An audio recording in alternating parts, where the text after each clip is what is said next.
এক সময়ে ঘূর্ণায়মান পাহাড় এবং ফিসফিস গাছের মধ্যে অবস্থিত একটি ছোট গ্রামে টমি এবং তার ছোট বোন লিলি নামে একটি ছোট ছেলে বাস করত। টমি তার দুঃসাহসিক মনোভাবের জন্য পরিচিত ছিল, সর্বদা তার বিশ্বস্ত কুকুর ম্যাক্সের সাথে জঙ্গল অন্বেষণ করত, যখন লিলি তার প্রাণবন্ত কল্পনা দিয়ে বিশ্বকে আঁকতে পছন্দ করত। এক রৌদ্রোজ্জ্বল বিকেলে টমি এবং লিলি বনের আরও গভীরে ঢুকে পড়েন, যা আগে ছিল না। তারা একটি সংকীর্ণ পথ অনুসরণ করেছিল যা লম্বা গাছ এবং বন্য ফুলের মধ্য দিয়ে ক্ষতবিক্ষত হয়েছিল, তাদের হাসি শান্ত বনের মধ্য দিয়ে প্রতিধ্বনিত হয়েছিল।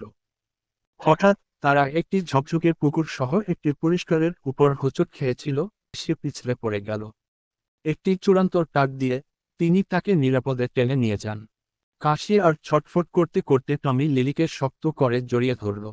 ধন্যবাদ, লিলি, তুমি আমাকে বাঁচিয়েছ, সে চিৎকার করে বলল, বুঝতে পেরে তার ছোট বোনটি কতটা সাহসী এবং শক্তিশালী।